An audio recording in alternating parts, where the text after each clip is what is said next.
Close your eyes, dear listener, and let the soft hum of a distant sea carry you to a world where stars whisper secrets and the wind hums ancient tales.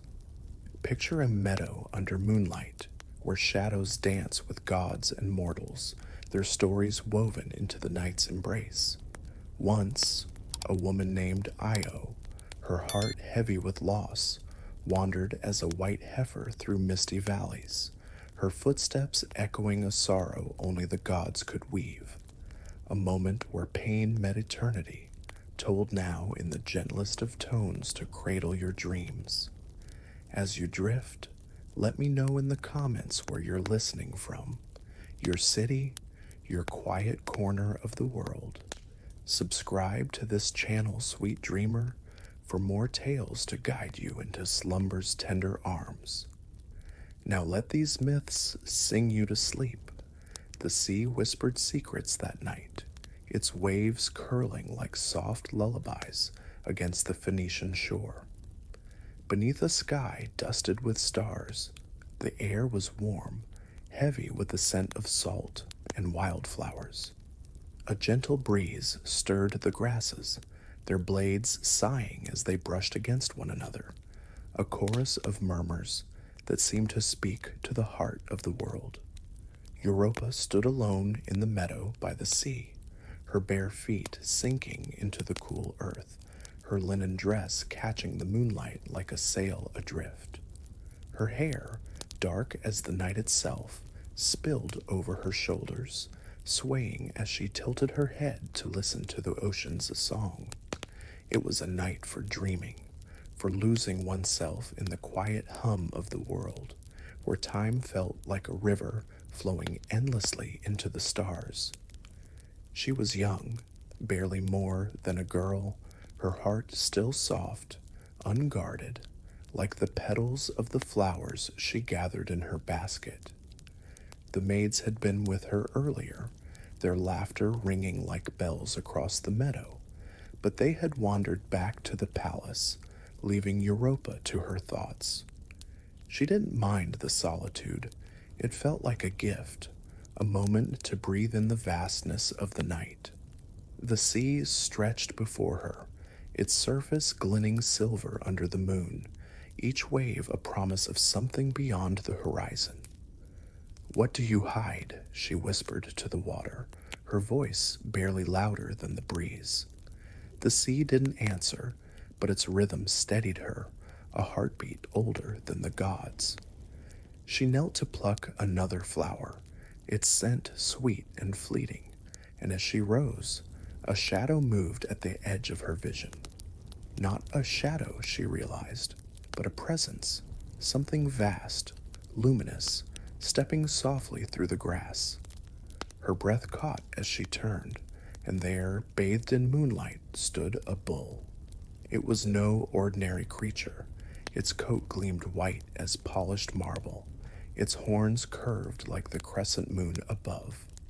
Its eyes, deep and calm, held a stillness that made her heart pause, as if they saw not just her but the soul within. The meadows seemed to hush around them, the waves softer, the grasses still, as if the world held its breath. Europa stepped closer, her basket slipping from her fingers, flowers scattering like stars across the earth. "Who are you?" she murmured, her voice trembling with wonder. The bull lowered its head, not in threat but in reverence, its massive form kneeling before her like a supplicant. She reached out, hesitant, her fingers brushing its neck. Its warmth surprised her, steady and alive, like the earth itself.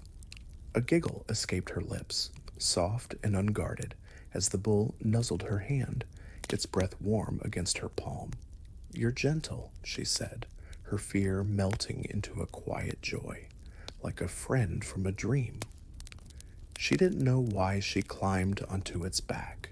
Perhaps it was the moonlight, or the way the bull's eyes seemed to promise safety. Her hands gripped its horns, smooth and cool, and she laughed again, the sound mingling with the sea's whisper. "Where will you take me?" she asked, half expecting an answer.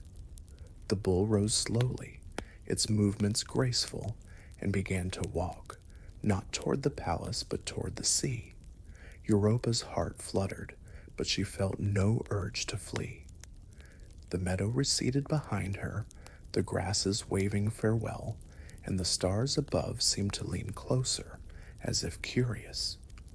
The bull's steps were steady, each one a note in a lullaby, and Europa's thoughts drifted as they neared the shore.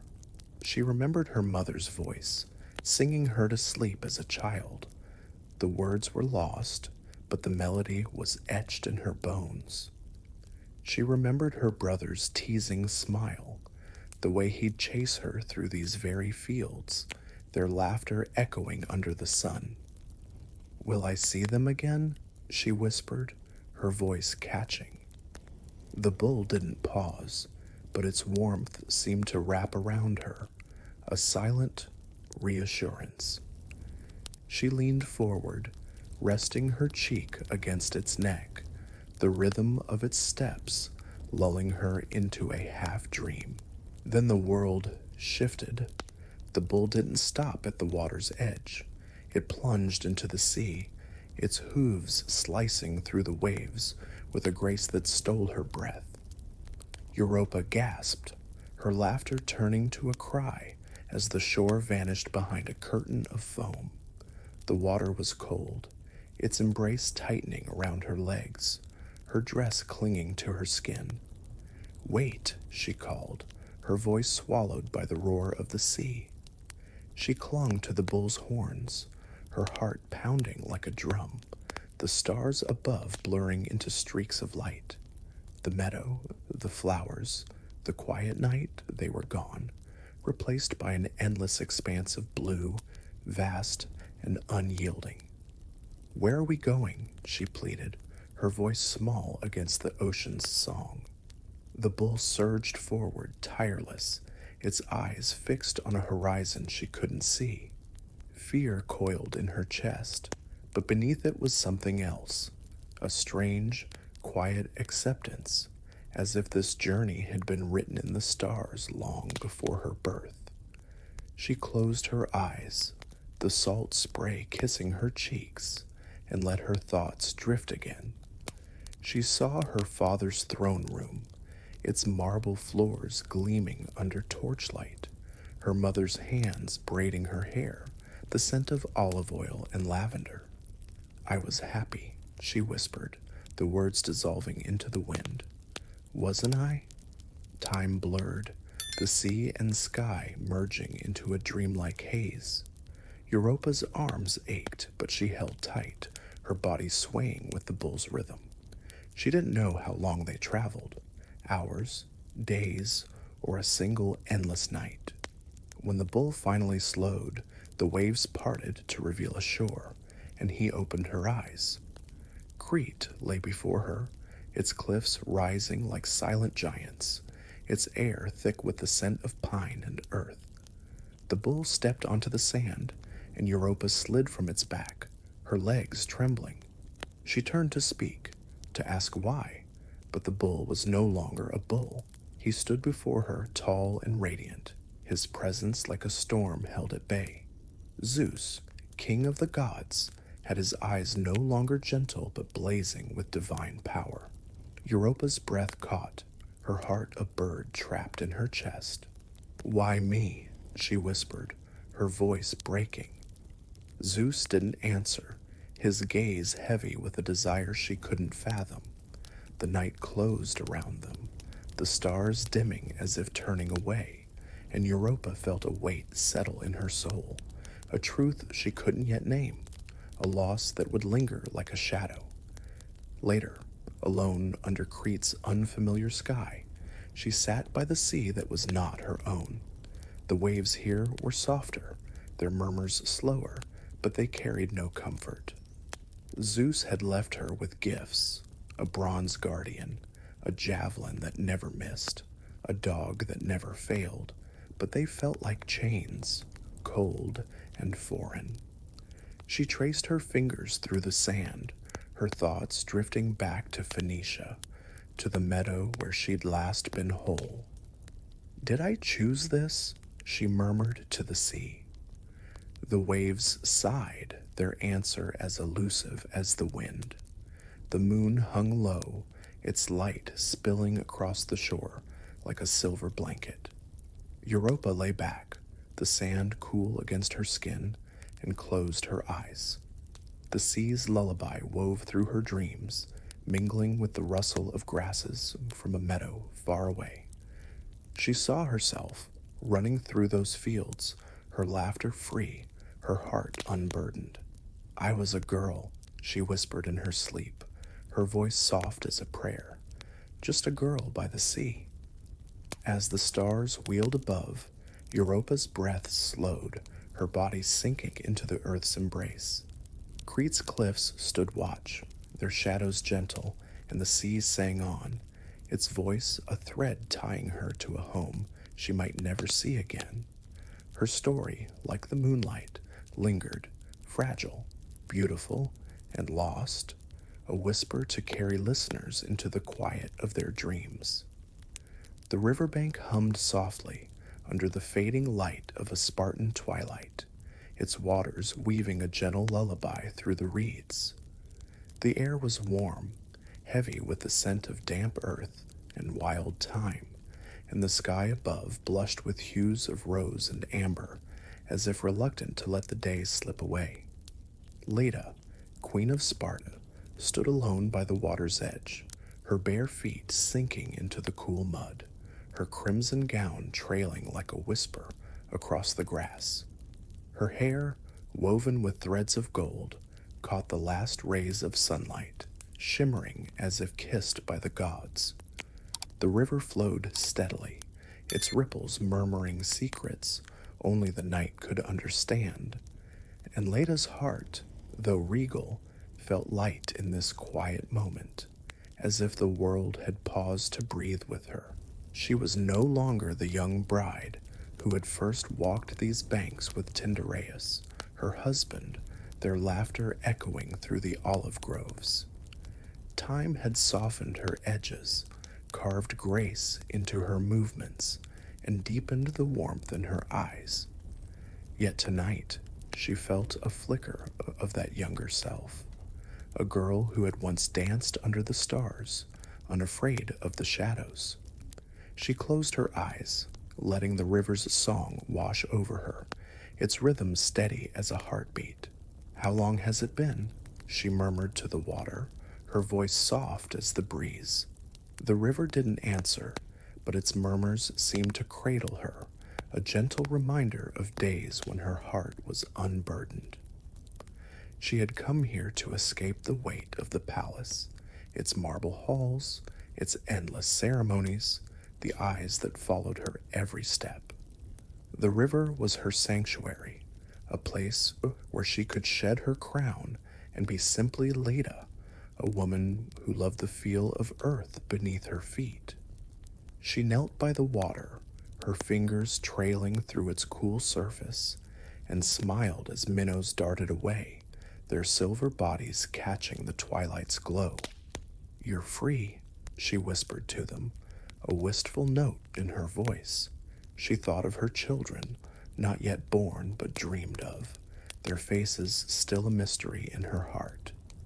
"Will you know this river?" she asked, her words drifting into the air like petals. A rustle broke the silence, faint but sharp, like a breath caught in the reeds. Leda turned, her heart quickening, and saw a shadow move among the tall grasses. Not a shadow, but a creature, white as moonlight, its feathers trembling as if kissed by the wind. A swan, its wings folded, stumbled from the reeds, its body quivering as though wounded. Above, an eagle's cry pierced the sky, distant but menacing, and Leda's breath caught. The swan's eyes, dark and glistening, met hers, and in them she saw a plea, a vulnerability that stirred something deep within her. "Oh, you poor thing," she whispered, stepping closer, her gown brushing the grass with a soft sigh. She knelt beside the swan, her hands gentle as she reached out, her fingers hovering above its trembling form. "You're safe now," she said, her voice a lullaby, soft and steady. The swan didn't flinch. It leaned into her touch, its feathers warm and impossibly soft, like a dream woven into being. Leda cradled it in her arms, her heart swelling with a maternal tenderness she hadn't known she carried. "What brought you here?" she murmured, stroking its neck, the rhythm of her touch matching the river's flow. The swan's breath steadied, its eyes closing as if trusting her completely, and Leda felt a strange peace settle over her, as if the world had aligned in this moment.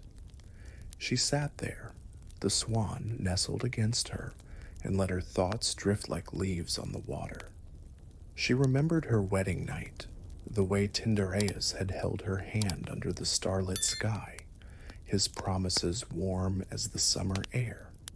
She remembered her mother's voice, singing of gods and heroes, tales that had seemed distant then, like stories told to children.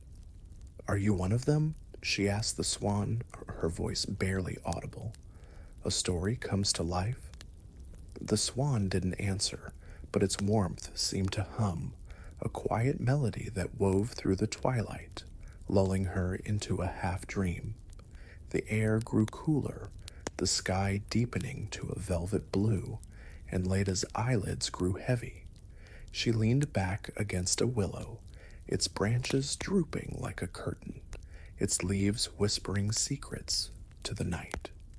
The swan rested in her lap, its weight a comfort, and she felt the world soften around her. "You're not alone," she whispered, her voice blending with the river's song. But the swan stirred, its feathers shimmering as if lit from within, and Leda's heart skipped. The creature was no longer just a swan. It was something more, something vast, its presence filling the air like a storm held at bay. She froze, her breath shallow, as the truth unfolded in the silence. It was Zeus, king of the gods, his divine essence cloaked in feathers, his eyes no longer pleading, but burning with a quiet intensity. Leda's heart trembled, not with fear, but with a sorrow she couldn't name. "Why?" she whispered, her voice breaking like a wave against stone. Zeus didn't speak, but the air around him hummed, a melody too vast for mortal ears, and Leda felt the weight of his desire, heavy as the night itself. The river seemed to pause, its ripples still, and the stars above dimmed, as if turning away from what was to come. Later, under the same willow, Leda sat alone, the swan gone, the night silent, save for the river's mournful song. Her hands rested on her lap, trembling slightly, and she felt a strange warmth within her, a stirring she couldn't understand. She closed her eyes, the memory of the swan's feathers lingering on her skin, soft as a forgotten dream. "What have you left me?" she murmured to the night, her voice a thread in the wind. The river answered only with its endless flow, its waters carrying her question to places she would never see. She thought of Tyndareus, waiting in the palace, his steady hands, his quiet laughter. She thought of the life they had built, the promises they had woven under Spartan skies. "Will you forgive me?" she whispered, though she knew she hadn't chosen this. The night offered no answers, only the gentle rustle of leaves, the soft lapping of water against the shore. Leda rose, her gown heavy with dew, and walked slowly back to the palace, her steps measured as if carrying a secret too fragile to name. Months later, under a moon as full as her heart, Leda felt the weight of life within her. Not one child, but 4, born from eggs that gleamed like pearls in the torchlight. Helen, Clytemnestra, Castor, and Pollux, each a note in a song she hadn't written, each a destiny she couldn't control. She held them close, their tiny breaths a counterpoint to the river's lullaby, and wondered what stories they would carry. "You are mine," she whispered, her voice trembling with love and fear, "but you belong to the gods." The palace was quiet now, its halls draped in shadows, but Leda's thoughts returned to the riverbank, to the swan's eyes, to the moment her world had shifted. She sat by her window, the night air cool against her skin, and looked out at the stars. They seemed closer now, as if listening, their light a gentle promise of rest. "Did I dream you?" she murmured, her voice soft as a sigh. The stars didn't answer, but their glow wrapped around her, a blanket woven of light and silence. As Leda lay down, the river's song drifted through the open window, its rhythm steady, eternal. She closed her eyes, her breath slowing, and saw the swan again, not as Zeus, but as a creature of the night, its feathers catching the moonlight, its eyes full of secrets. The palace faded, the world softened, and Leda drifted into sleep, carried by the river's lullaby. Her story, like the water's flow, lingered, a fragile melody, a whisper of sorrow and love, to guide listeners into the quiet of their dreams. The sanctuary of Hera stood hushed under a starless sky, its marble columns draped in shadows that seemed to breathe. The air was thick with the scent of myrrh and olive oil, the faint glow of oil lamps casting golden flickers across the stone floor. Outside, the night whispered through the cypress trees, their branches swaying like mourners in a dream, their sighs blending with the distant hum of a stream winding through the valley. Io, priestess of Hera, knelt before the altar, her white robes pooling around her like moonlight on water. Her hands, steady from years of devotion, traced the edge of a clay offering bowl, its surface cool against her fingertips. The silence was her companion, wrapping her in a quiet so deep it felt like the gods themselves were listening. Io was no stranger to the sacred. Her life had been woven into Hera's service, each prayer a thread, each ritual a knot binding her to the divine. She was young, but her heart carried an ancient calm, as if she had always known the weight of worship. Tonight, though, the air felt different, heavier, as if the night held a secret it was reluctant to share. She rose, her bare feet silent on the stone, and stepped outside, drawn to the open sky. The stream's murmur grew clearer, a soft lullaby that wove through the darkness, and Io tilted her head, letting the sound wash over her. "Is it you, Hera?" she whispered, her voice barely louder than the breeze. The night didn't answer, but the stars seemed to flicker, as if unsure. She walked toward the stream, her robes brushing the dew-kissed grass, the coolness grounding her. The cypress trees loomed like sentinels, their shadows pooling at her feet, and the air grew damp, heavy with a mist that curled like smoke from the earth. Io paused, her breath catching as the mist thickened, wrapping her in a veil that blurred the world.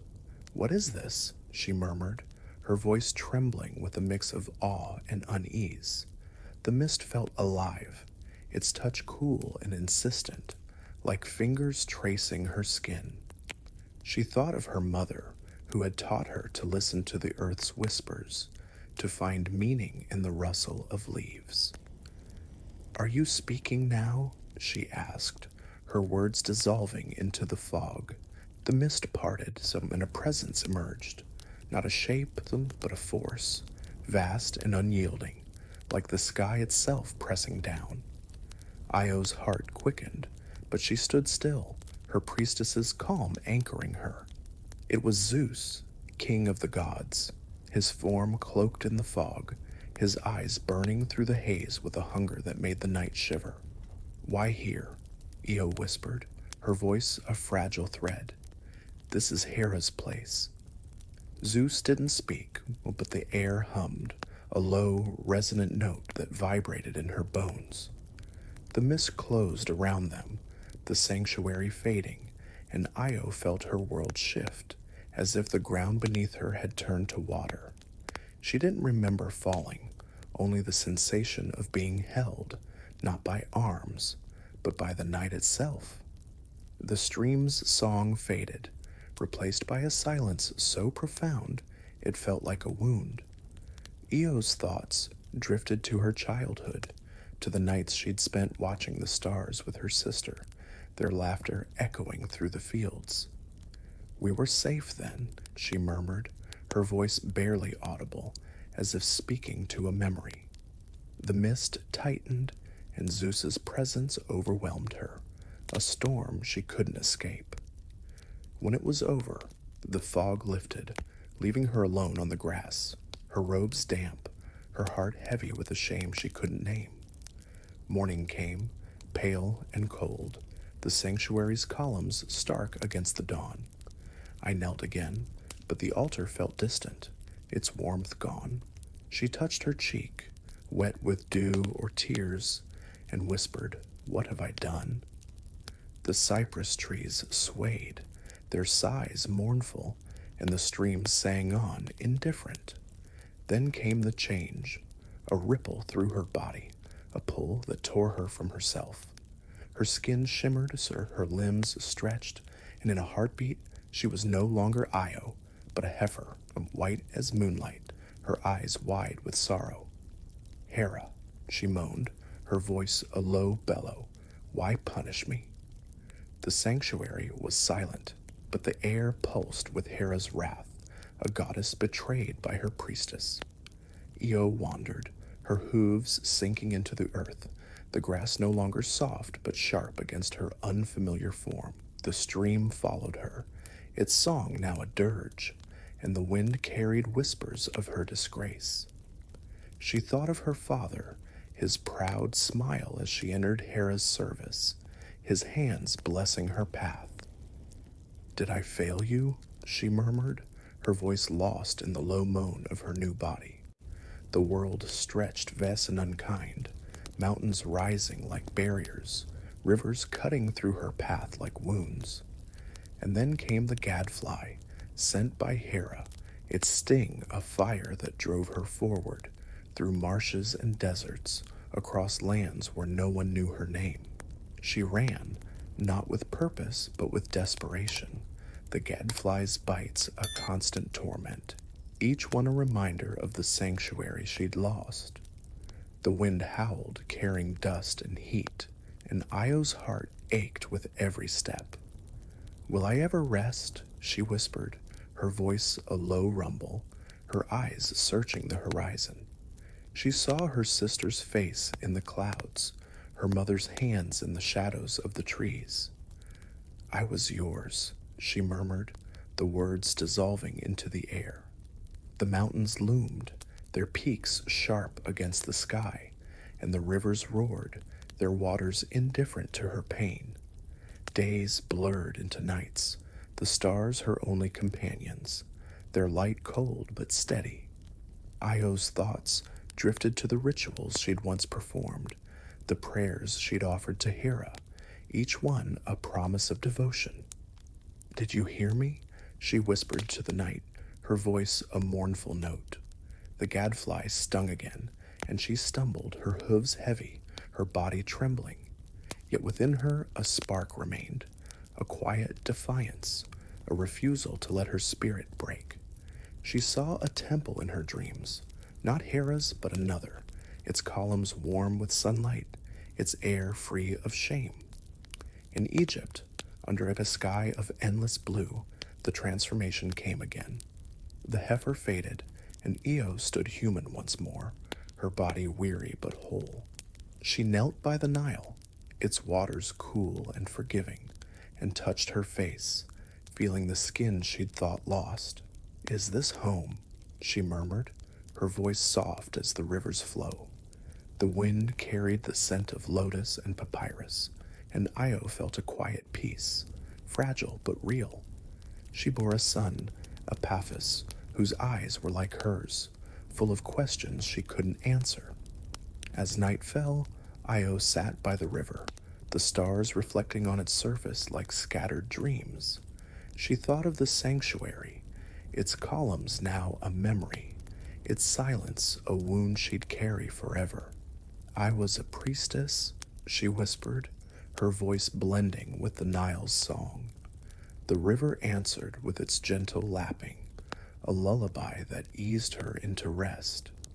Her son slept beside her, his breath a counterpoint to the water, and Io closed her eyes, the weight of her journey settling like dust. The stars wheeled above, their light a soft embrace, and the Nile sang on, its voice weaving through the night. Io's breath slowed, her body sinking into the earth's gentle hold, and the memories of her pain softened, like shadows fading at dawn. Her story, like the river's flow, lingered, a moan beneath the mist, a whisper of loss and resilience, to carry listeners into the quiet of their dreams. Thebes lay quiet under a velvet sky, its stone walls softened by the glow of a crescent moon. The air was warm, heavy with the scent of jasmine and cedar, and the night hummed with the distant chirping of crickets, their song weaving through the olive groves like a lullaby. Semele sat by her window, her dark hair spilling over her shoulders, catching the moonlight like a river of ink. Her chamber was simple, its clay walls adorned with woven tapestries, their threads telling stories of gods and heroes she'd heard since childhood. Outside, the wind sighed through the branches, a gentle whisper that seemed to call her name, and Semele leaned forward, her breath mingling with the night's embrace. The world felt alive tonight, as if the stars themselves were listening, waiting for a secret to unfold. She was no princess, no priestess, but a woman of Thebes whose heart burned with a quiet fire. Semele had always been curious, her eyes searching the horizon for truths beyond the ordinary. She loved the stories of her youth, tales of gods who walked among mortals, their voices like thunder, their touch like flame. Tonight, as she gazed at the sky, her thoughts drifted to those stories, to the mother who'd sung them to her under these same stars. "Are you real?" she whispered to the night, her voice soft as the breeze. The crickets paused as if in answer, and the air grew still, heavy with a presence she couldn't name. He had come to her weeks ago, not as a god, but as a man, his form cloaked in mortal guise, his voice warm and honeyed. Zeus, though she didn't know his name then, had found her in the marketplace, his eyes catching hers amidst the clamor of vendors and laughter. "You shine," he'd said, his words a melody that lingered in her heart. Semele had blushed, her fingers tightening around a basket of figs, and she'd felt a spark, a warmth that grew with each secret meeting. They'd walked through the groves at dusk, the olive trees casting long shadows, their leaves rustling like whispers of forgotten songs. "Who are you, truly?" she'd asked him once, her voice playful, her heart open. He'd only smiled, his hand brushing hers, and the world had seemed to glow. Tonight, she waited for him again, her chamber lit by a single lamp, its flame flickering like a heartbeat. The wind carried the scent of earth and bloom, and Semele's thoughts wandered to those stolen moments, his laughter soft as a stream, his promises like stars plucked from the sky. "You're more than you seem," she murmured, her fingers tracing the edge of her window, the wood smooth and cool. She remembered her sister's teasing, the way she'd warned her of men who spoke too sweetly. But Semele had laughed, her heart too full to heed caution. "He sees me," she whispered, as if the night could understand. The lamp's flame danced, casting shadows that swayed like dancers in a dream. A knock came, soft as a sigh, and Semele's heart leaped. She opened the door, and there he stood, his presence filling the room like a storm held at bay. But tonight his eyes were different, less mortal, more radiant, as if the stars had lent him their light. "You're here," she said, her voice trembling with joy, and something else, a flicker of doubt. He stepped closer, his touch warm against her cheek, and the air hummed, a low note that vibrated in her chest. "I've brought you something," he said, his voice a caress, and he held out a vial, its contents swirling like a captured storm. "What is it?" she asked, her fingers brushing the glass, cool and smooth. "A piece of the sky," he murmured, and Semele laughed, her heart soaring like a bird. They sat together, the lamp's glow painting their faces in gold, and Semele felt the world soften around her. She spoke of her childhood, of nights spent weaving with her mother, their hands moving in rhythm, their laughter a song. "I wanted to know everything," she said, her voice soft, her eyes distant. "The gods, the stars, the truths they hide." Zeus listened, his gaze steady, and she felt seen, truly seen, as if her soul were a flame he'd kindled. But a shadow stirred in her heart, a whisper of unease. "Why do you hide?" she asked, her voice barely audible. "Show me who you are." His smile faded, and the air grew heavy, the crickets outside falling silent. The night deepened, the moon climbing higher, its light spilling through the window like a silver veil. Semele's thoughts drifted to the stories she'd heard, of gods whose love burned too bright, whose truths consumed. "If you love me," she whispered, her voice a fragile thread, "let me see you." Zeus hesitated, his eyes dark with a sorrow she couldn't understand. "Anything but that," he said, his voice low, like the wind before a storm. But Semele pressed on, her heart stubborn, her love a fire that demanded truth. "I want all of you," she murmured, her hand resting on his, her breath mingling with his. The lamp flickered as if warning her, but Semele's heart was too full to turn back. He stood, and the room seemed to shrink, the air trembling with a power too vast for mortal walls. "You've asked," he said, his voice a rumble, like thunder rolling over distant hills. Semele's breath caught, her heart racing, but she nodded, her eyes wide with love and fear.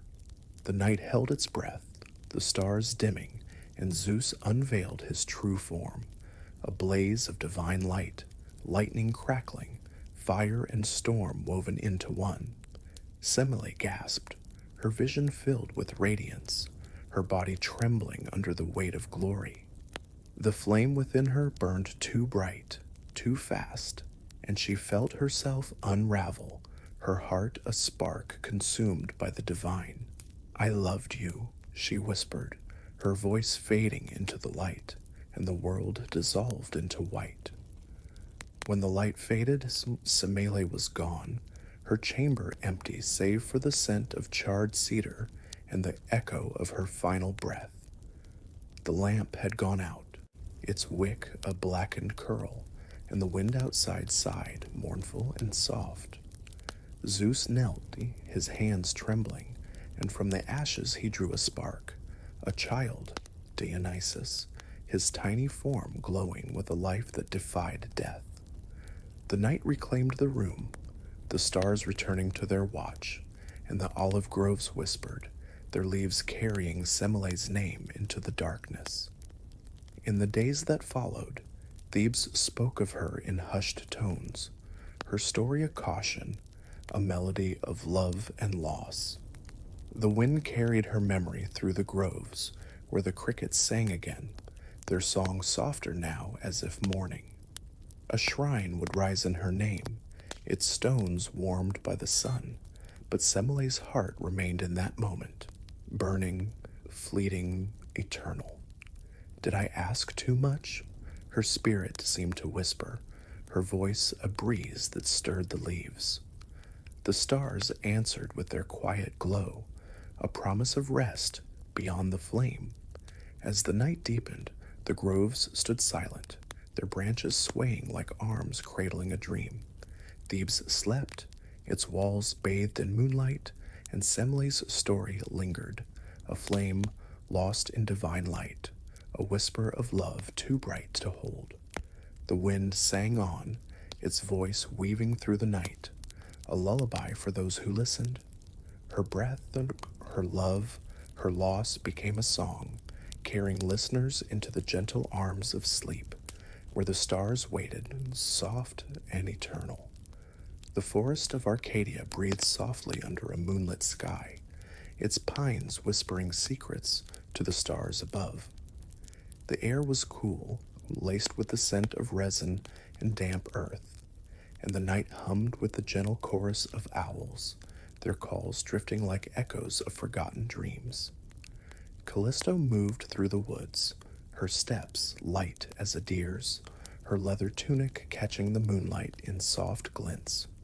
Her bow rested across her shoulder, its curve familiar as a friend, and her hair, wild and unbound, danced in the breeze like shadows on water. The trees stood tall around her, their branches weaving a canopy that filtered the starlight, casting dappled patterns on the forest floor.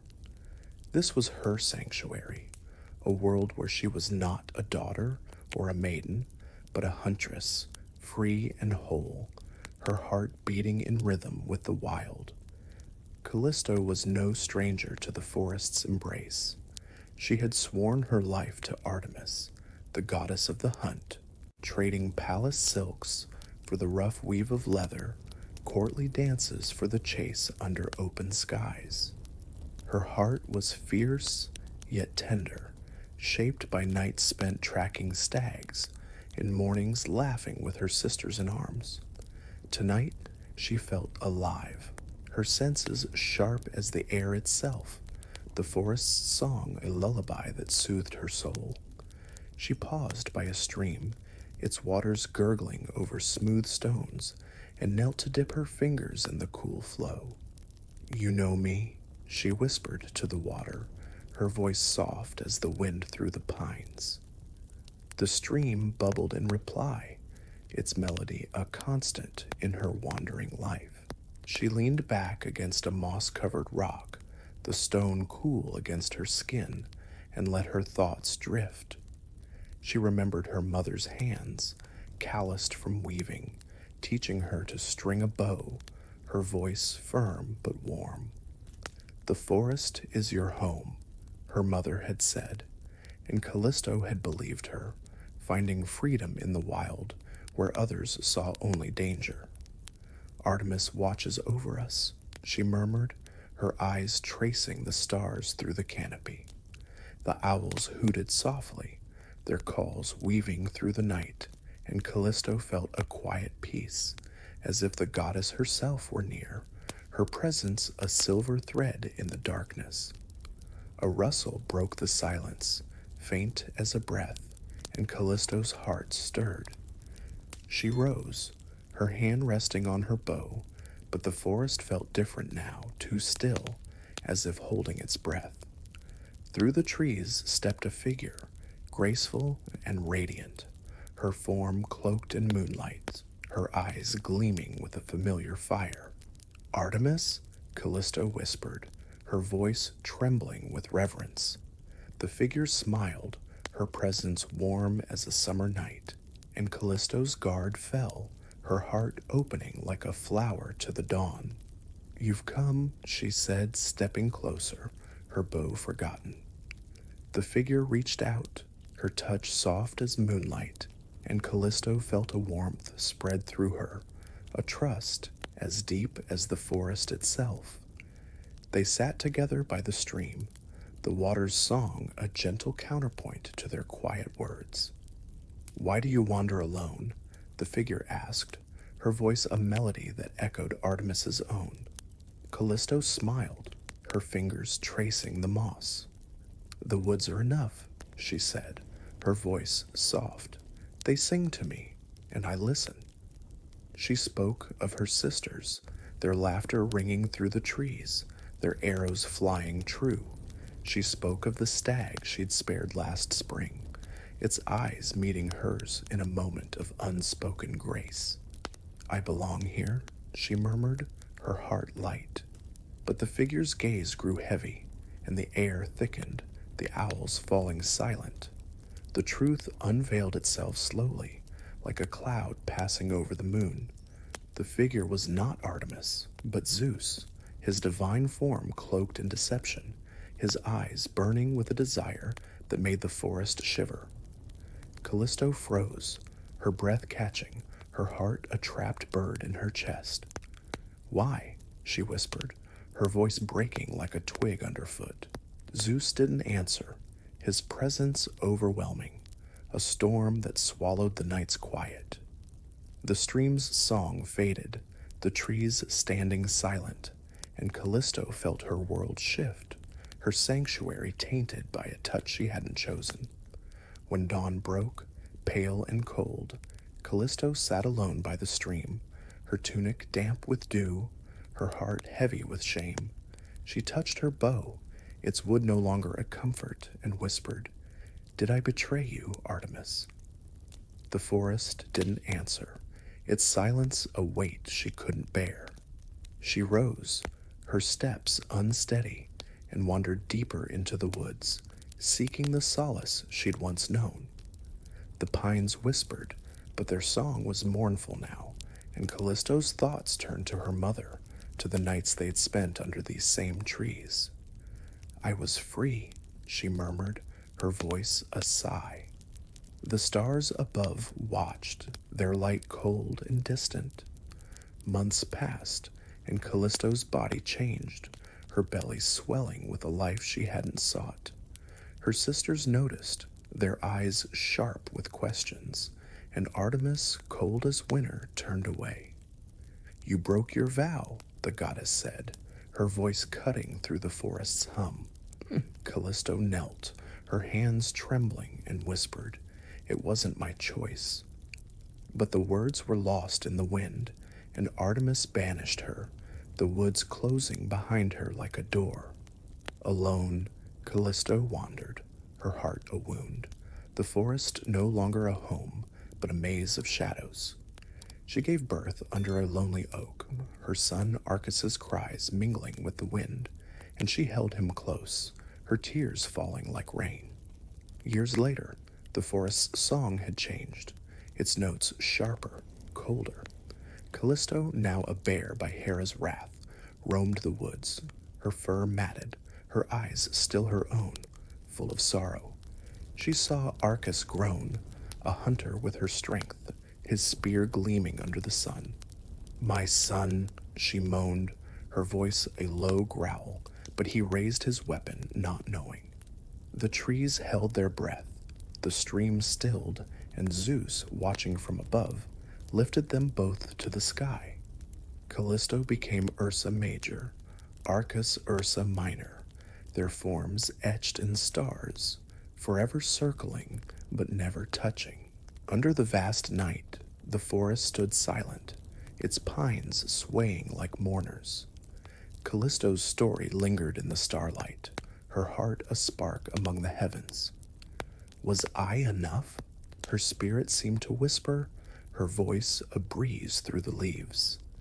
The stars glowed softly, their light a gentle embrace, and the stream sang on, its melody weaving through the night. She was a huntress, a mother, a star lost in the deep woods, her tale a lullaby of freedom and loss, carrying listeners into the quiet of their dreams. The bronze chamber in Argos lay silent under a starless night, its walls cold and unyielding, sealing Danae within like a secret buried in stone. The air was heavy, thick with the scent of metal and earth, and the only sound was the faint drip of water echoing somewhere deep within the underground cell.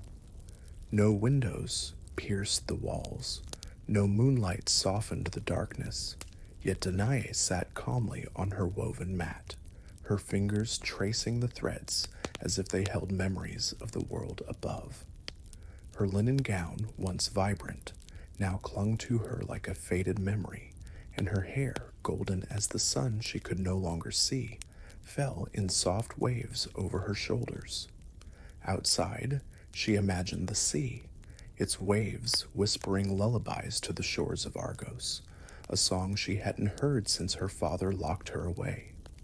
Danae was a princess, but her crown was a curse, her fate sealed by a prophecy that her son would end her father's life.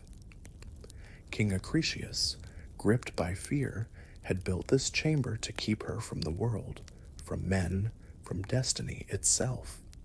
Yet Danae's heart remained unbroken, her spirit a quiet flame flickering in the dark. She closed her eyes, letting her thoughts drift to the days before the bronze walls, days of running through Argos's fields, the grass tickling her feet, the wind carrying the laughter of her maids. "We were free then," she whispered, her voice soft as a breeze lost in the chamber's stillness. The drip of water answered, a steady rhythm like a heartbeat, and Danae smiled, finding comfort in its constancy. She leaned against the wall, its cold surface grounding her, and let her memories unfold. She saw her mother's face, lined with love, teaching her to weave under the shade of an olive tree, their hands moving in tandem, their voices blending with the hum of cicadas. "You are enough," her mother had said, and Danae had believed her, carrying those words like a talisman. "Are you still with me?" she murmured, her fingers brushing the mat, its threads worn but familiar. The chamber was silent, but the darkness seemed to listen, its weight a strange comfort, as if the earth itself held her close. A sound broke the quiet, a soft shimmer like rain falling on leaves, yet there was no sky here, no rain. Danae opened her eyes, her heart stirring, and saw a glow, faint and golden, seeping through the ceiling's cracks. It was no ordinary light, but a cascade of liquid gold, warm and alive, pooling around her like a river of stars. "What are you?" she whispered, her voice trembling with wonder. The gold didn't answer, but it moved, its touch warm against her skin, and Danae felt a presence, vast and overwhelming, like the sea she could no longer see. It was Zeus, king of the gods, his essence cloaked in light, his will a tide she couldn't resist. "Why me?" she murmured, her words dissolving into the glow, her heart caught between awe and fear. The chamber faded, its walls blurring into a dreamlike haze, and Danae felt herself carried, not by force but by a warmth that enveloped her. She thought of her father, his eyes cold with fear, his hands sealing her fate. "Did I choose this?" she whispered, her voice a sigh in the golden light. The presence didn't speak, but its warmth lingered, a promise or a deception, and Danae's thoughts drifted to the sea, to the waves she'd once watched crash against Argos's cliffs. "I was a daughter," she murmured, her heart heavy with a truth she couldn't name. When the light faded, she was alone again, the chamber's darkness colder now, the drip of water slower, as if mourning. Time passed in the bronze cell, its walls unchanging, but Danae's body carried a new life, a secret growing within her. She touched her belly, her fingers gentle, and whispered, "You are mine." The chamber offered no reply, but the silence felt softer, as if the earth cradled her child too. When her father discovered her pregnancy, his rage was a storm, his voice echoing through the cell like thunder. Who did this? He demanded, but Danae remained silent, her heart steady, her eyes fixed on a point beyond the walls. He didn't wait for answers. Fear drove him, and he ordered a wooden chest to be built, a tomb for the living. The night they took her to the sea, the air was sharp with salt and storm, the waves roaring like a chorus of gods. Danae clutched her infant son, Perseus, his tiny body warm against hers, his breath a soft counterpoint to the ocean's wrath. The chest was rough, its wood splintered, but Danae held him close, her arms a sanctuary within its confines. "We'll be safe," she whispered, her voice trembling as the lid closed, sealing them in darkness. The chest was cast into the sea, and Danae felt the world tilt, the waves rocking them like a cradle, their rhythm both fierce and soothing. "Sing to me," she murmured to the sea, her voice blending with its roar, and she thought of her mother, her fields, the life she'd left behind. The sea was endless, its waves a lullaby that carried them through the night. Danae's thoughts drifted to her childhood, to the stories of heroes her mother had told her, their triumphs bright against the dark. "Will you be one?" she whispered to Perseus, his tiny hand curled around her finger. The chest rocked, the wood creaking, and Danae felt a strange peace, as if the sea itself were singing her to sleep. She saw her father's face, his fear a shadow she couldn't reach, and whispered, "I forgive you." The waves answered, their song a promise of shores unseen, and Danae held her son tighter, her heart a flame that refused to fade. Days or nights passed, time blurred in the chest's embrace, but the sea was kind, its currents guiding them to Seriphos, an island bathed in sunlight. The chest washed ashore, its wood softened by the waves, and a fisherman's hands opened it, his eyes wide with wonder. Danae stepped onto the sand, Perseus in her arms, and felt the sun's warmth, the breeze carrying the scent of salt and wildflowers. "We're here," she whispered, her voice soft as the wind. The island stretched before her, its cliffs rising like guardians, its waves singing a new song, one of hope and beginning. As night fell on Seriphos, Danae sat by the shore, Perseus sleeping beside her, his breath a gentle rhythm. The stars above gleamed, their light a tapestry of dreams, and the sea whispered, its waves lapping the sand like a mother's touch. She thought of the bronze chamber, its cold walls now a memory, and murmured, "Was it worth it?" The wind carried her question, its answer lost in the night, and Danae closed her eyes, the sea's song weaving through her thoughts. She saw her mother's smile, the fields of Argos, the golden light that had changed her life. "I am enough," she whispered, her voice a sigh. The stars watched over Seriphos, their glow a soft embrace, and the waves sang on, their melody eternal. Danae's breath slowed, her body sinking into the sand's gentle hold, and the memories of her journey softened, like shadows fading at dawn. Her story, like the sea's endless dance, lingered, a whisper of resilience and love, a lullaby of waves within a wooden chest, carrying listeners into the quiet of their dreams. The night draped Thebes in a quiet embrace, its stone houses softened by the glow of a low-hanging moon. The air was warm, heavy with the scent of blooming myrtle, and the faint musk of earth after a day's heat, and the distant hoot of an owl wove through the stillness like a thread in a tapestry. Alcmin stood at the threshold of her home, her linen robe catching the moonlight, its folds swaying gently as a breeze stirred the olive trees outside. Her hair, dark and braided, framed a face etched with patience, her eyes tracing the stars as if they held answers to questions she hadn't yet asked.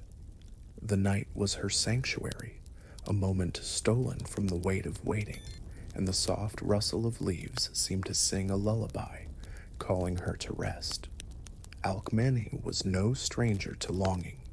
Her husband, Amphitryon, had been gone for years, carried away by the clamor of war, leaving her to guard their home with a heart steadfast and true. She had refused suitors, their honeyed words no match for the love she held, a flame that burned quietly in her chest. Tonight she felt his absence keenly, her fingers lingering on the wooden doorframe, its grain smooth under her touch. "Will you come back to me?" she whispered, her voice soft as the wind that stirred the night. The owl's call answered, distant and mournful, and Alcmene closed her eyes, letting the sound carry her thoughts to memories of brighter days. She stepped inside, the flicker of an oil lamp casting warm shadows across the clay walls, its light dancing like a memory of Amphitryon's smile. She remembered their first night together, his hands gentle as they wove through her hair, his voice promising a life built on trust.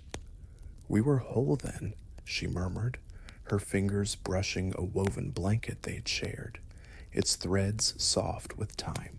She sat by the lamp, its flame a small comfort, and let her thoughts drift to her childhood, to her mother's songs, sung under these same Theban stars. "You taught me to wait," she whispered, as if her mother could hear, the night wrapping her words in its quiet embrace. A knock came, soft but sure, and Alcmene's heart leaped, a spark igniting in the dark. She opened the door, and there he stood, Amphitryon, or so she thought, his face familiar, his scent the same, his voice warm as the summer sun. "You're home," she said, her voice trembling with joy, her hands reaching for his. He smiled, his touch steady, and the night seemed to stretch, its hours lengthening like a dream. "I've missed you," she whispered, her heart open, her doubts hushed by the comfort of his presence. They sat together, the lamp's glow painting their faces, and Alcmene spoke of the years apart, her voice a melody of love and longing. "Did the stars guide you back?" she asked, her eyes searching his, unaware of the divine guise beneath. He spoke of battles, of victories, his words familiar, yet tinged with a strangeness she couldn't place. "You're safe now," he said, his hand resting on hers, and Alcmene felt a warmth that seemed to fill the room, the air humming with a quiet power. She leaned closer, her heart full, and the night deepened, the owl's call fading into silence. "Stay with me," she murmured, her voice a sigh, and he nodded, his eyes gleaming with a light that felt too vast for mortal walls. The lamp flickered, its flame wavering, and Alcmene's thoughts drifted to the life they'd planned, a home, children, a future woven from shared dreams. Morning came, and the man was gone, the bed empty save for the scent of him lingering on the linens. Alcmene sat up, her heart uneasy, and then the door opened again. Amphitryon, truly him this time, his armor dusty, his eyes weary but bright with love. "You're here," she said, her voice faltering, confusion clouding her joy.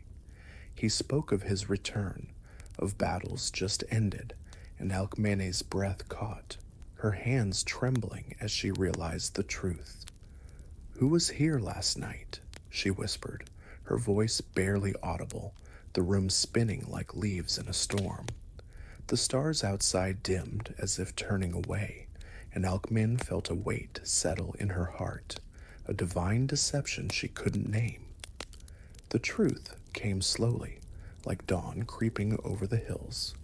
It was Zeus, king of the gods, who had worn her husband's face, his voice, his touch, stretching the night to claim her love. Alcmene sat by the window, the morning air cool against her skin, and whispered, "Why me?" The olive trees swayed, their leaves rustling mournfully, and the owl's call returned distant and sad. She touched her belly, where life stirred, and felt a quiet sorrow, her heart torn between love for Amphitryon and the weight of a god's choice. "I was faithful," she murmured, her voice a thread in the wind, and the stars seemed to listen, their light a fragile comfort. Months passed, and Alcmene gave birth to twins, Heracles, born of Zeus, and Iphicles, born of Amphitryon. The nursery was quiet, its air warm with the scent of milk and cedar, but Hera's wrath followed, her jealousy a shadow over the children's cradle. Alcmene woke one night to their cries, her heart racing as she saw serpents slithering toward the infants. "No," she whispered, her voice a plea, but Heracles, still a babe, crushed the snakes with his tiny hands, his strength a spark of the divine. Alcmene held him close, her tears falling, and murmured, "What will you become?" The night offered no answers, only the soft creak of the cradle, its rhythm a lullaby in the dark. Years later, Alcmene watched Heracles grow, his strength a blessing and a curse, his life marked by Hera's vengeance.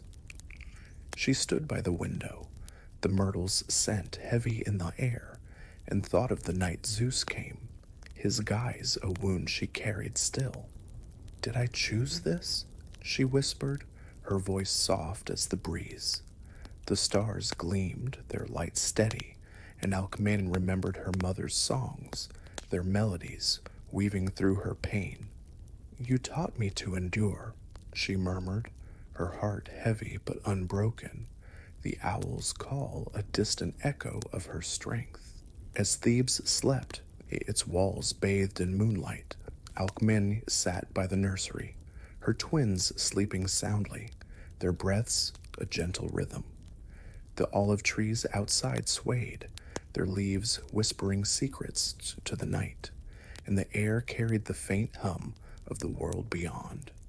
"I am enough," she whispered, her voice blending with the wind, and the stars seemed to nod, their glow a soft embrace. Her thoughts drifted to Amphitryon, to the love that had held her through the years, and she smiled, her heart finding peace in the quiet. The night deepened, the owl's call fading into silence, and Alcmene closed her eyes, the myrtle's scent wrapping her like a blanket. Thebes stood watch, its stones warm with the day's heat, and the stars sang on, their light weaving through her dreams. Her story, like the wind through the trees, lingered, a whisper of pain beneath a husband's guise, a lullaby of love and endurance, carrying listeners into the gentle arms of sleep. The forests of Thebes stretched silent under a twilight sky, their ancient oaks casting long shadows that danced like mourners in the fading light. The air was cool, heavy with the scent of moss and pine, and the soft rustle of leaves wove a gentle lullaby through the deepening dusk. Antiope knelt by a small stream, its waters murmuring over smooth pebbles, their song a quiet companion in her solitude. Her dark hair, unbound and tangled, caught the last rays of the sun, and her simple tunic, torn at the hem, clung to her skin, damp from the forest's breath. The trees stood watch around her, their branches swaying like arms reaching for the stars, and Antiope felt the weight of the wild, its embrace both fierce and tender, a refuge from the world she'd left behind. Antiope was a princess of Thebes, but her heart belonged to the open sky, to the paths where deer tread softly and the wind sang freely. She had fled her father's palace, its marble halls too cold, its expectations too heavy, seeking freedom in the forest's embrace. Tonight she felt alive, her hands tracing the stream's edge, the water cool against her fingers, its rhythm steady as a heartbeat. "You know my secrets," she whispered to the stream, her voice soft as the breeze that stirred the leaves. The water gurgled in reply, a melody older than the gods, and Antiope closed her eyes, letting its song carry her thoughts to gentler days. She leaned back against an oak, its bark rough but grounding, and let her memories unfold. She saw her mother's face, warm with laughter, teaching her to weave under the shade of a fig tree, their hands moving in quiet harmony. "You are wild, my love," her mother had said, and Antiope had smiled, her heart soaring like a hawk over the hills. "Will I ever be free?" she murmured, her fingers brushing the moss, its softness a reminder of her mother's touch. The forest hummed, the distant call of a nightjar weaving through the twilight, and Antiope felt a quiet peace, as if the trees themselves held her close. A shadow moved, swift and strange, breaking the forest's calm. Antiope's heart stirred, her hand reaching for the dagger at her side, but the presence was no beast of the wild. It was a satyr, half man, half goat, its form cloaked in the dusk, its eyes gleaming with a hunger that made the air shiver. "Who are you?" she whispered, her voice trembling, her body tensing. The satyr stepped closer, its hooves silent on the moss, and Antiope's breath caught, her heart a trapped bird in her chest. It was Zeus, king of the gods, his divine essence hidden in this primal guise, his will a storm she couldn't escape. "Why here?" she murmured, her words fading into the stream's song, her eyes searching for a truth she couldn't find. The forest fell silent, the nightjar's call stilled, and Antiope felt the world shift, her sanctuary violated by a touch she hadn't chosen. The stream flowed on, indifferent, its waters catching the twilight's last glow, and Antiope's thoughts drifted to her mother, to the nights they'd spent dreaming under Theban skies. "I was yours," she whispered, her voice a sigh lost in the dark. When it was over, Zeus was gone, the satyr's form dissolving into the shadows, leaving Antiope alone by the stream, her body trembling, her heart heavy with shame. "What have I done?" she murmured, her hands clutching the moss, the forest's silence a wound she couldn't name. She fled deeper into the woods, her steps unsteady, the trees closing around her like a shroud. Her father, humiliated by whispers of her disgrace, sent men to hunt her, their torches flickering through the forest like angry stars. Antiope ran, her breath ragged, the nightjar's call returning mournful and faint. "Hide me," she whispered to the trees, her voice breaking, and the forest seemed to answer, its branches shielding her from the light. She thought of her childhood, of racing her brothers through these woods, their laughter a song that had once filled her heart. "Will I ever laugh again?" she murmured, her tears falling like rain on the moss. They found her at dawn, her father's men dragging her back to Thebes, their chains cold against her wrists. The palace was no longer a home but a prison, its walls echoing with her father's rage and her uncle Lycus's scorn. Dirce, Lycus's wife, became her tormentor, her voice sharp as a blade, her hands cruel as stone. Antiope knelt in chains, her body bruised, her spirit battered, yet her heart held a quiet strength, a spark that refused to fade. "You are still mine," she whispered to the night, her voice soft as the wind through the palace windows, her thoughts drifting to the forest, to the stream's gentle song. She bore twins in her captivity, Amphion and Zethus, their cries a melody that broke the silence of her cell. Dirce took them, casting them into the wild, but Antiope's heart followed, her love a thread that stretched beyond the chains. "Find your way," she murmured, her voice a prayer, the stars outside her window gleaming like hope. The years passed, each day a wait, each night a dream of freedom, and Antiope sang softly to herself, a song her mother had taught her, its notes weaving through the dark. "I am enough," she whispered, her heart steady, the wind carrying her voice to places she couldn't see. One night, the palace trembled, its stones groaning as if stirred by the earth itself. Amphion and Zethus, grown strong in the wilderness, returned, their rage a fire that burned through Thebes' walls. They freed Antiope, their hands gentle despite their fury, and Dirce's cruelty ended, her screams fading into the night. Antiope stood outside, the air cool against her skin, the stars above bright and unyielding. "You came back," she whispered to her sons, her voice trembling with love, her heart a flame that had endured. The forest loomed beyond the city, its oaks calling her home, but Antiope felt the weight of her years, her freedom a song she could no longer sing.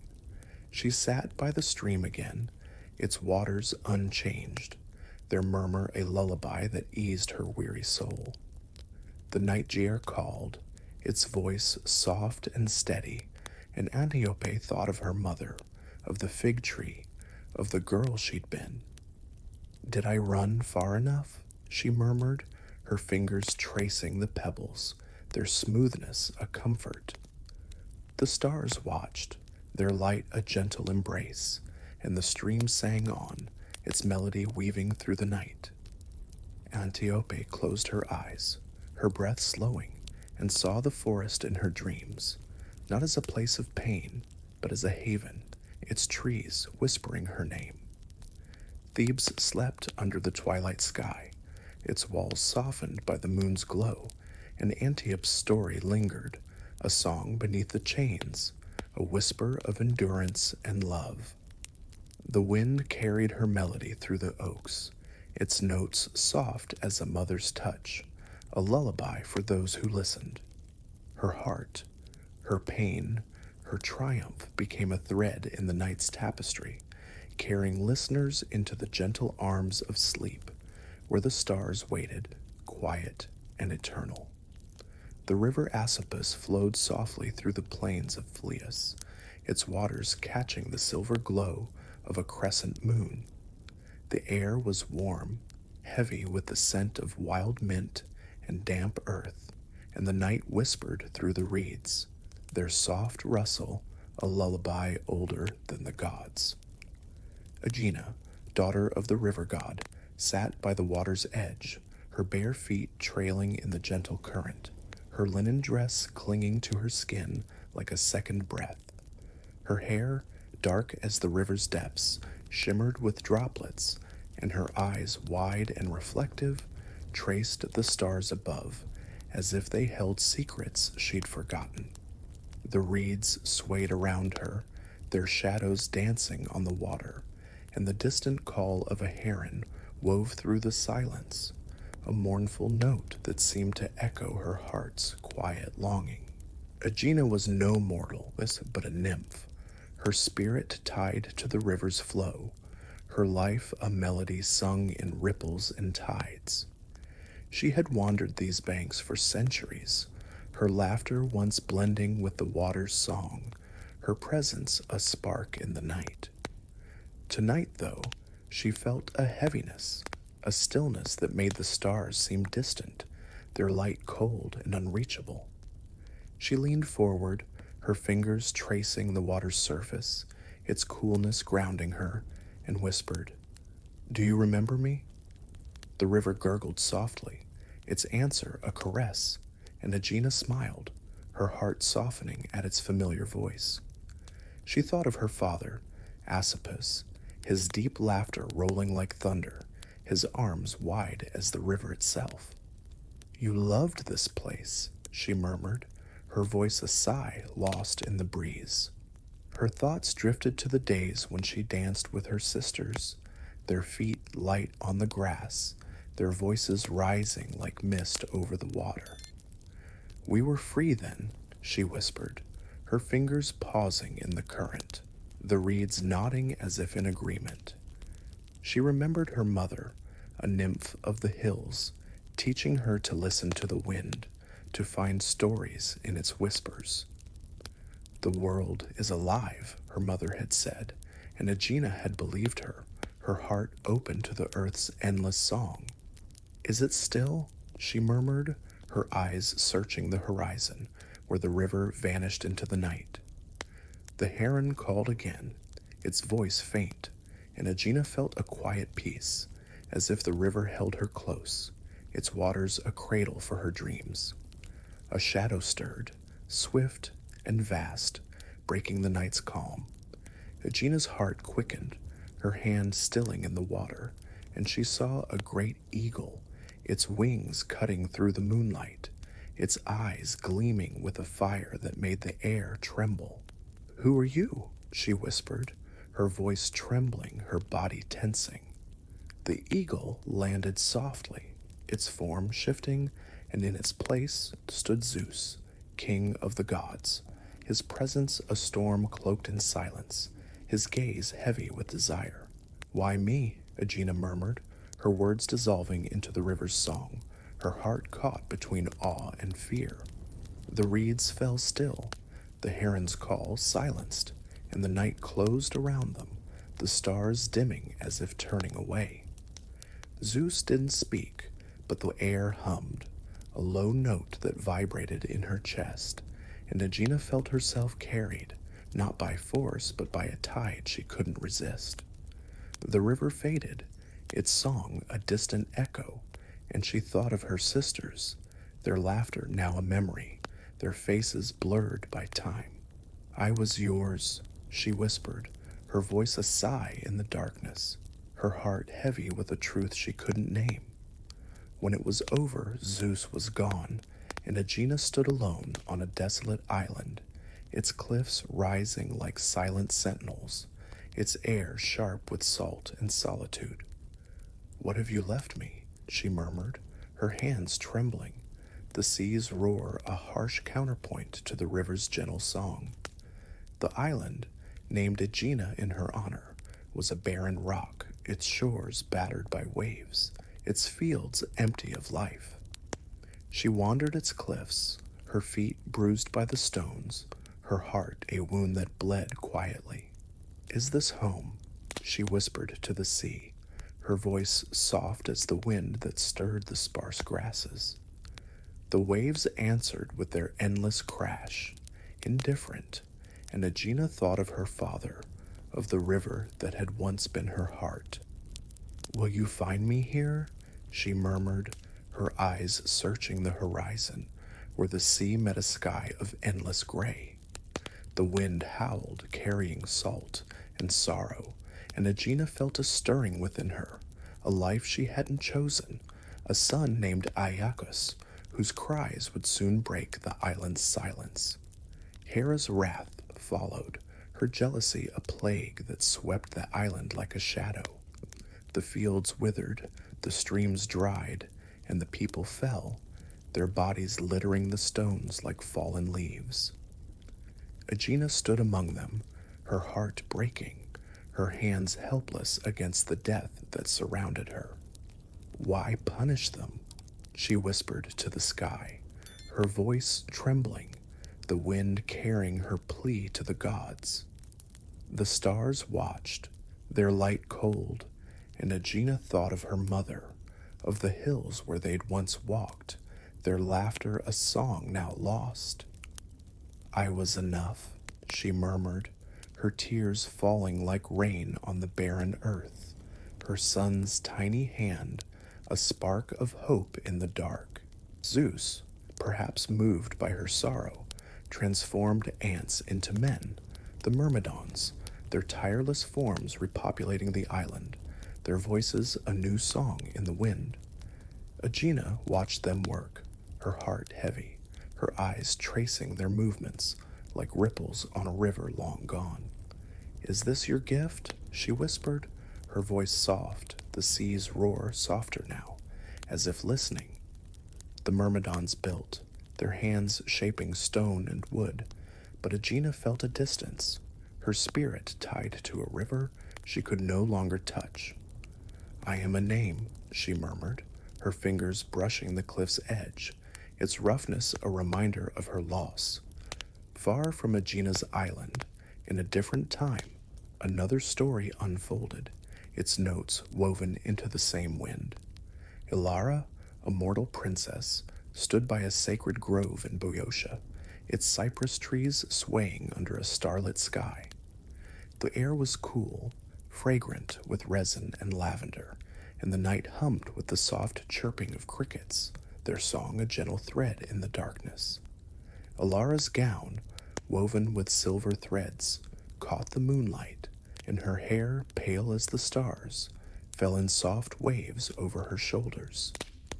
She knelt by a spring, its waters clear and cold, their murmur a lullaby that soothed her restless heart. "You see me?" she whispered to the spring, her voice soft as the breeze that stirred the cypress leaves. Ilara was no nymph, but a woman of grace and quiet strength, her life shaped by the weight of her father's crown and the whispers of prophecy.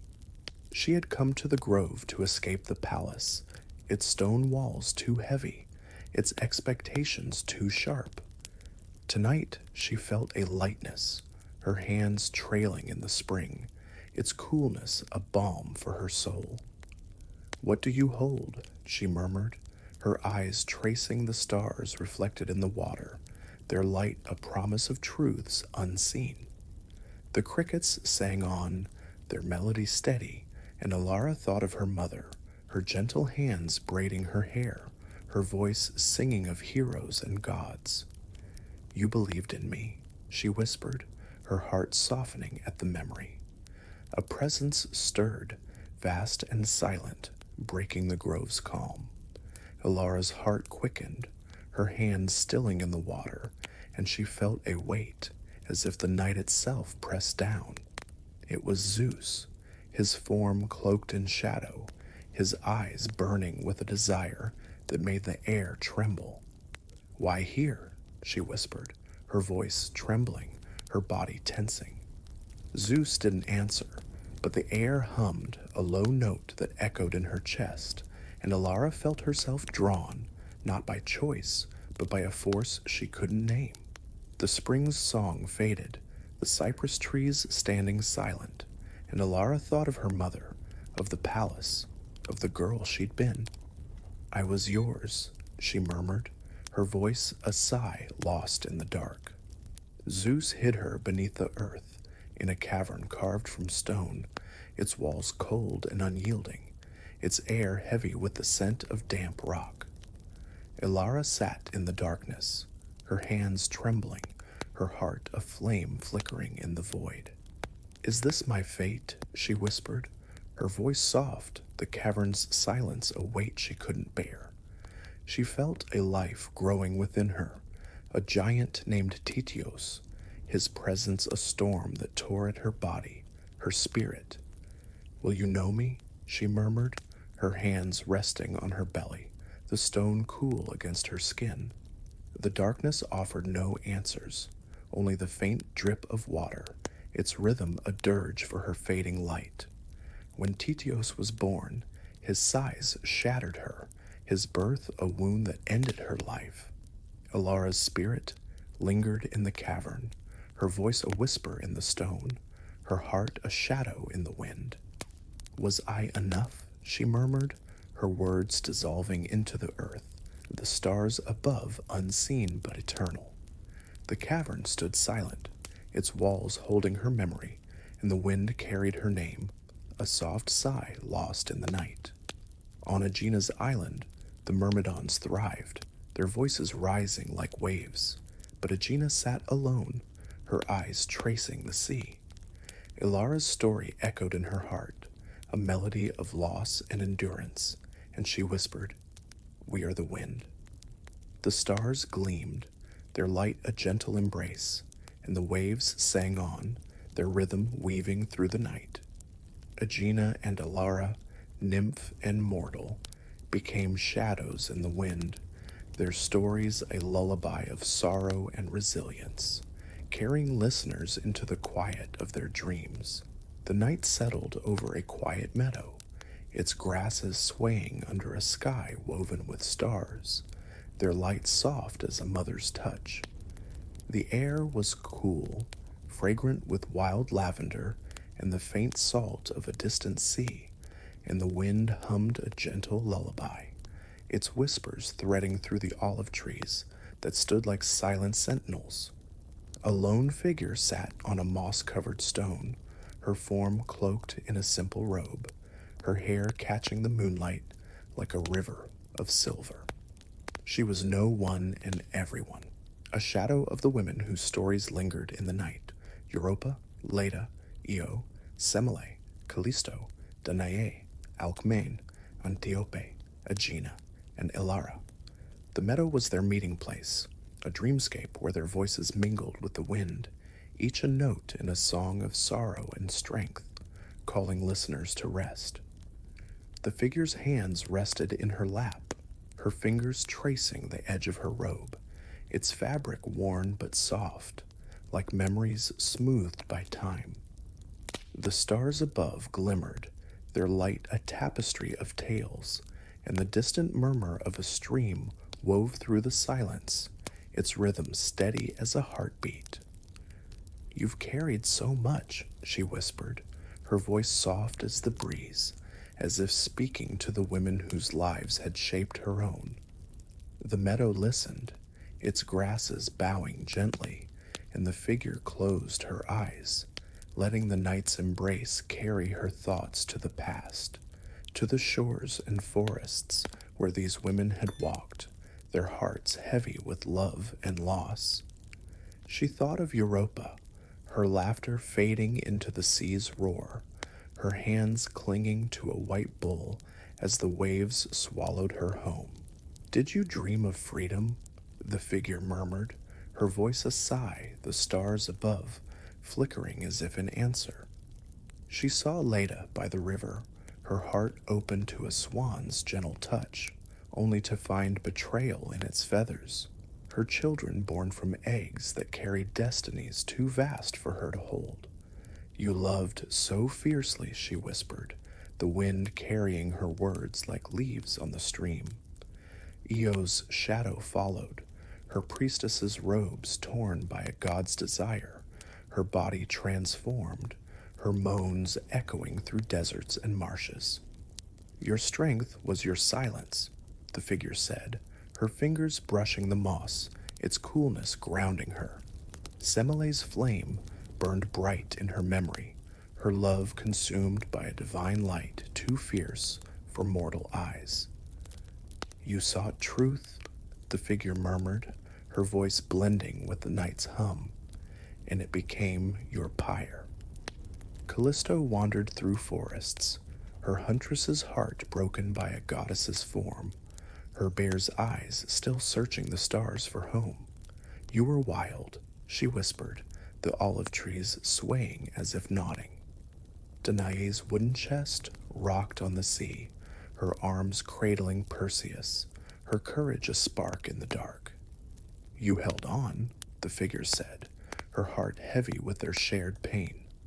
"Alcmene's love, betrayed by a husband's guise, bore Heracles, a hero cursed by divine wrath."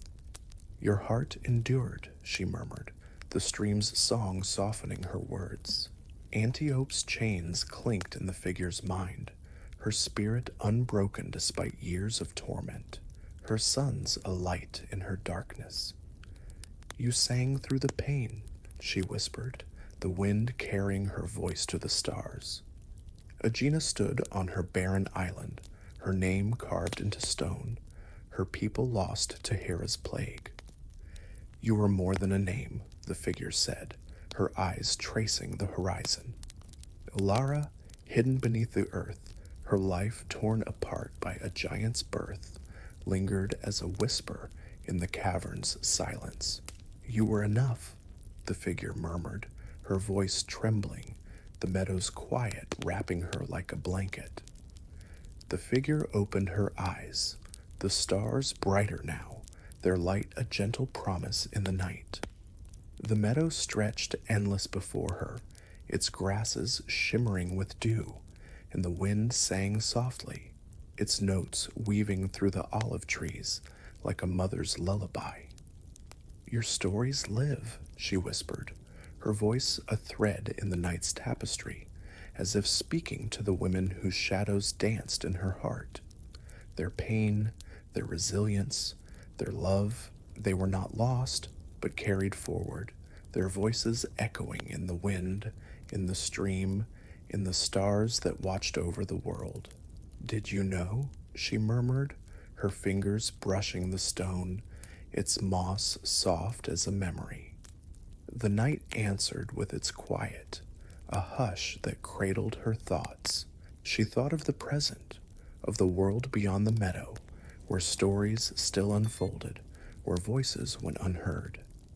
The pain of Europa, Leda, and the others lingered in the silences of today, in the hearts that loved too deeply, in the dreams broken by forces too vast to fight. We see you now, the figure whispered, her voice soft as the wind, her eyes tracing the stars as if they held the faces of those forgotten. The stream murmured, its waters reflecting the moonlight, and she felt a connection, a thread tying the past to the now, a song that refused to fade. Your sorrow is ours, she murmured, her heart heavy but warm, the meadow's peace a balm for her soul. The figure stood, her robe swaying in the breeze, and walked toward the stream, its waters clear and cool, its song a constant in the night. She knelt, her hands dipping into the flow, and thought of the future, of the light that could grow from pain. We can listen, she whispered, her voice blending with the stream's melody. We can heal. The olive trees swayed, their leaves whispering secrets, and the figure saw a world where stories were told, where hearts were heard, where love was a flame that warmed rather than burned. Will we try? She murmured, her fingers trailing in the water, its coolness a promise of hope. The stars above gleamed, their light steady, eternal, and the figure felt their weight, their stories a constellation of courage and loss. She thought of Europa's sea, Leda's river, Io's deserts, Semele's fire, Callisto's forests, Danae's waves, Alcmene's home, Antiope's chains, Aegena's island, Ilara's cavern, each a note in a song that stretched across time. You are not forgotten, she whispered, her voice soft as the wind, her heart a lantern in the dark. The meadow listened, its grasses bowing gently, and the figure felt a quiet strength, a resolve to carry their stories forward, to let their whispers guide the way. She lay back on the moss-covered stone, the night wrapping her like a cloak, its air cool and fragrant with lavender. The stream sang on, its rhythm weaving through her thoughts, and the stars watched, their glow a gentle embrace. Rest now, she murmured, her voice fading into the wind, as if speaking to the women, to the listeners, to herself. The meadow was silent, its peace a gift, and the figure closed her eyes, her breath slowing, her heart finding rest in the night's quiet. The stories of the past, the pain and the love, became a lullaby, their notes soft as moonlight, their rhythms steady as the stream. The night deepened, the olive trees swaying like dancers in a dream, and the wind carried the figure's whisper, a song of sorrow and hope. The meadow stood watch, its grasses shimmering with dew, and the stars sang on, their light weaving through the darkness. The stories of Europa, Leda, Io, Semele, Callisto, Danae, Alcmene, Antiope, Aegina, and Elara lingered, shadows in the wind, whispers from the past, guiding listeners toward the light of their dreams. The figure's breath faded into the night, her heart a spark that joined the stars, a lullaby of resilience and love, carrying all who listened into the gentle arms of sleep. As the night deepens, dear listener, let the whispers of ancient tales cradle your heart. We've wandered with Europa across moonlit seas, felt Leda's sorrow by the river's song, heard Io's moans beneath the mist, and watched Semele's flame fade in divine light. Callisto's stars still shine above the forest. Danae's waves rock gently in their wooden chest. Alcmena's love endures through betrayal. Antiope's song rises above her chains, and Aegina and Elara linger as shadows in the wind. Their stories, soft as moonlight, weave a tapestry of pain and resilience, now yours to carry into dreams. Let your shoulders soften, your breath slow, your body sink into the night's embrace. If your eyes still linger, share your thoughts below. Where do these tales find you? Tomorrow, another story waits, a new whisper to guide you into sleep. Rest now, under the stars' gentle glow.